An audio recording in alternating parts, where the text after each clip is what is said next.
அகிலத்தின் அன்பான சொந்தங்களுக்கு இனிய வணக்கம். இலங்கையின் இன்றைய பிரதான தலைப்புச் செய்திகள்.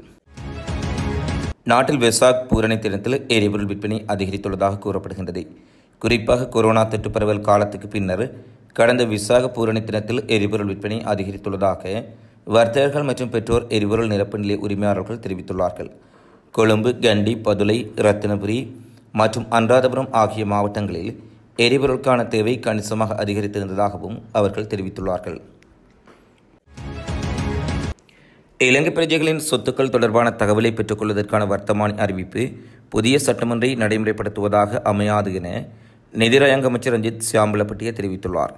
அரசு நிறுவனங்கள் உட்பட இலங்கை பிரஜைகளின் அசையும் மற்றும் அசையா சொத்துக்கள் தொடர்பான தகவல்கள் உள்நாட்டு இறைவரி திணைக்களத்திற்கு எதிர்வரும் ஜூலை மாதம் 1ஆம் தேதி முதல் வழங்கப்பட வேண்டும் என தெரிவிக்கப்பட்டுள்ளது. நிதி, பொருளாதார ஸ்திரப்படுத்தல் மற்றும் தேசிய கொள்கை அமைச்சர் என்ற வகையில் அதிபர் ரணில் விக்ரமசிங்கே இது தொடர்பான வர்த்தமானி அறிவித்தலை வெளியிட்டுள்ளார். இலங்கை பிரஜைகளின் பதிவு செய்யப்பட்ட வாகனங்கள் மற்றும் வாகன உரிமை பரிமாற்றங்கள் தொடர்பான தகவல்கள் மற்றும் அதிகாரிகள் பயன்படுத்தும் தகவல்களையும் உள்நாட்டு இறைவரி ஆணையாளர் நாயகத்துக்கு தொடர்ச்சியாக வழங்குமாறு குறித்த வர்த்தமானியில் குறிப்பிடப்பட்டுள்ளது. கம்பக மேரிகம பகுதியில் தொடருந்து பாதைக்கு அருகில் இருந்து இளைஞர் ஒருவரின் சடலம் மீட்கப்பட்டுள்ளது. சடலமாக மீட்கப்பட்டவரின் தலையில் காயம் காணப்படுவதாக காவல்துறை தெரிவித்துள்ளது. குறித்த நபர் அன்னதானம் வழங்கும் நிகழ்வொன்றுக்கு சென்ற நிலையில் மீள வீடு திரும்பாமையினால் அவரது தந்தையினால் காவல்துறையில் முறைப்பாடு அளிக்கப்பட்டிருந்தது.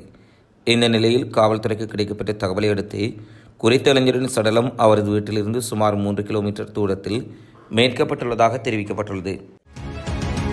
சுங்கத்துறையில் வேலைவாய்ப்பு பெற்றுத் தருவதாக கூறி பணத்தை கொள்ளையடிக்கும் கும்பல் தொடர்பில் மிகுந்த எச்சரிக்கையுடன் இருக்குமாறு சுங்க திணைக்களம் பொதுமக்களை அறிவுறுத்தியுள்ளது.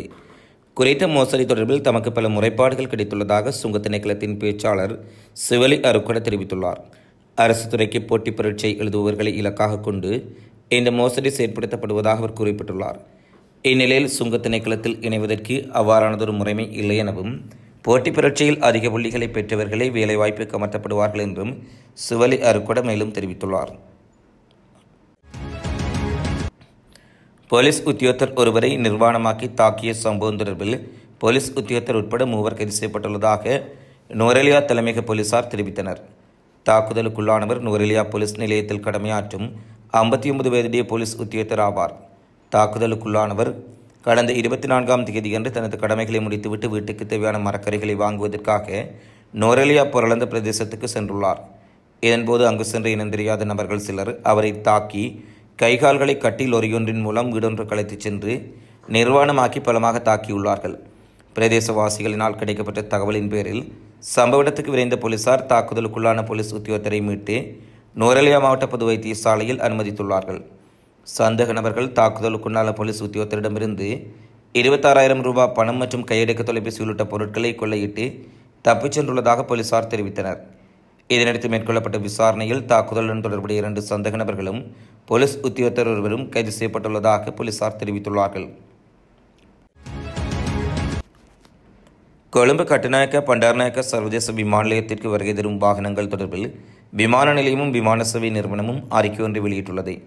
அதன்படி கட்டுநாயக்கா சர்வதேச விமான நிலையத்துக்கு வருகை தரும் வாகனங்கள் சாரதிகள் இன்றி விமான நிலையத்திற்கு அருகில் நிறுத்தி வைக்க தடை செய்யப்பட்டுள்ளது. விமான பயணிகளை ஏற்றிச் செல்வதற்காக வருகை தரும் வாகனங்கள் குறிப்பிட்ட நேரத்திற்குள் வருகை நிலையத்தை விட்டு வெளியேற வேண்டும். 30 நிமிடங்களுக்கு மேல் விமான நிலையத்துக்கு அருகில் சுற்றித் திரியும் வாகனங்களின் சாரதிகளுக்கு கட்டணம் விதிக்கப்படும் எனவும் தெரிவிக்கப்பட்டுள்ளது. அத்துடன் விமான நிலையத்திற்கு அருகாமையில் ஏற்படும் போக்குவரத்து நெரிசலை கட்டுப்படுத்துவதற்காகவும் பயணிகளின் பாதுகாப்புக்காகவும் இந்த தீர்மானம் எடுக்கப்பட்டுள்ளதாக கூறப்பட்டுள்ளது.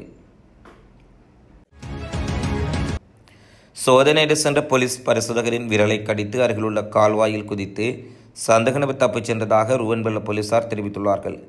ஏசிகேஸ் முறையில் கெரோயின் போதைப்பொருள் விற்பனையில் ஈடுபட்டு வரும் ஹந்தயா என அழைக்கப்படும் சந்தேக நபரே இவ்வாறு போலீசாரின் விரலை கடித்து ஓடியுள்ளார். போலீசாருக்கு கிடைக்கப்பட்ட ரகசிய தகவலுக்கு அமைய ருவன்பல்ல அட்டுலுகம பிரதேசத்தில் உள்ள விடுதியொன்றின் அருகில் வைத்து சந்தேக நபரை போலீசார் வளைத்துள்ளார்கள். தப்பியோடிய சந்தேக நபர் பதிவு செய்யப்பட்ட குற்றவாளிகள் பட்டியலில் உள்ள ஒருவர் என போலீசார் தெரிவித்துள்ளார்கள். காயமடைந்த போலீஸ் பரிசோதகர் கரவநில ஆதார் வைத்தியசாலையில் சிகிச்சைக்காக அனுமதிக்கப்பட்டுள்ளார். இந்நிலையில் தப்பியோடிய சந்தேக நபரை கைது செய்வதற்கான நடவடிக்கை மேற்கொள்ளப்பட்டு வருவதாக ருவன்பல்ல போலீசார் தெரிவித்துள்ளார்கள்.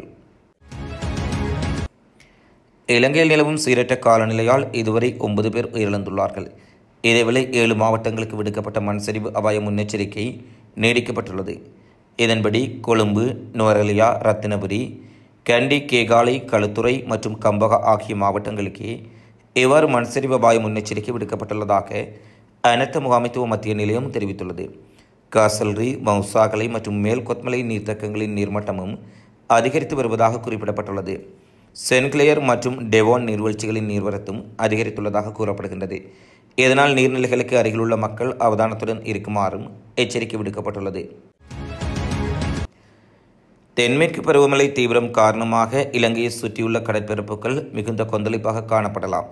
எனவே மீள் அறிவித்தல் வரை மீன்பிடி மற்றும் கப்பல் போக்குவரத்தில் ஈடுபடுவதை தவிர்க்குமாறு கடல் தொழில் திணைக்களம் அறிவுறுத்தியுள்ளது. வங்காள விரிகுடா மற்றும் அரபிக்கடல் பகுதியில் காற்றின் வேகம் அவ்வப்போது மணித்தியாலத்திற்கு 60 முதல் 70 கிலோமீட்டர் வரை அதிகரிக்கக்கூடும் என தெரிவிக்கப்பட்டுள்ளது. எனவே நாட்டைச் சூழவுள்ள கடற்பரப்புகளில் கடற்தொழில்களில் ஈடுபடுவோர் இருப்பின் அவர்கள் விரைவில் பாதுகாப்பான இடங்களுக்கு செல்லுமாறும் கடற்தொழில் திணைக்களம் மேலும் தெரிவித்துள்ளது. அத்துடன் தற்போது பெய்து வரும் பருவமழையினால் அனர்த்தம் ஏற்பட்டால் அனர்த்த முகாமைத்துவ நிலையத்திற்கு அவசர அழைப்பு இலக்கமான 117க்கு அறிவிக்குமாறு திணைக்களம் மக்களை கோரியுள்ளது. எனவே கடற்பரப்புகளில் கடலில் பயணம் செய்வோரும் மீனவர் சமூகத்தினரும் இவ்விடயம் தொடர்பாக அவதானமாக இருக்குமாறு கோரிக்கை விடுக்கப்பட்டுள்ளது.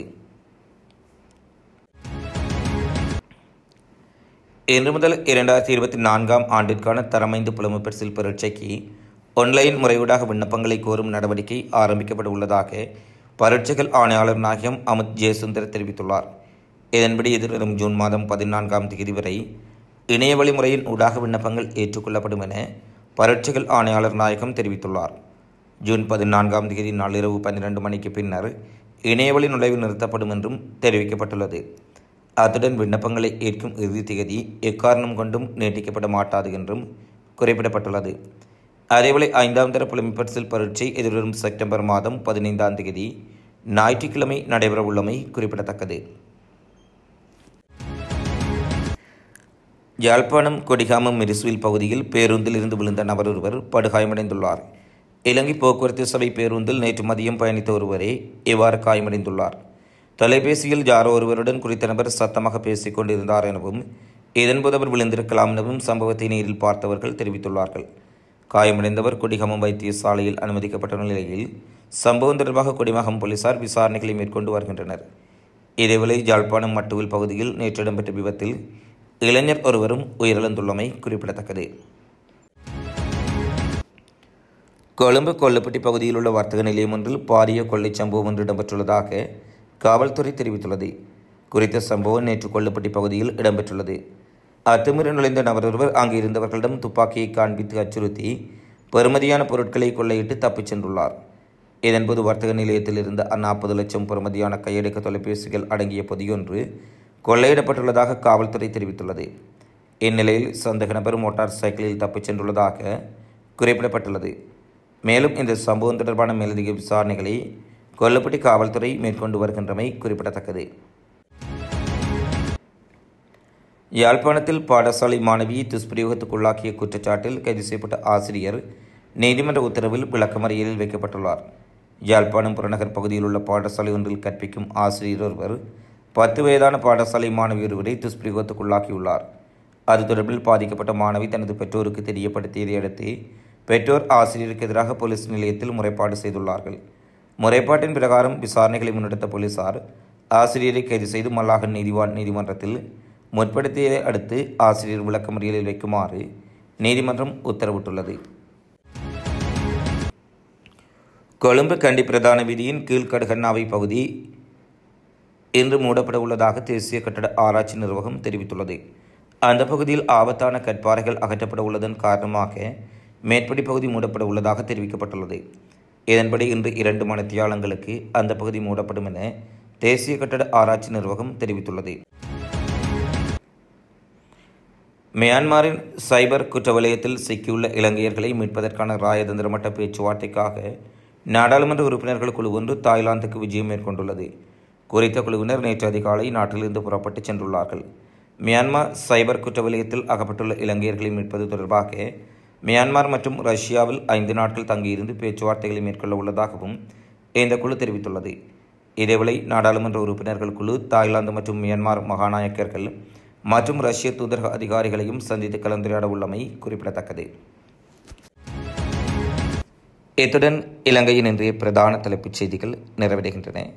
தொடர்ந்தும் இலங்கை செய்திகளை உடனுக்குடன் அறிந்து கொள்ள அகில ஊடகத்தோடு இணைந்திருங்கள். நன்றி, வணக்கம்.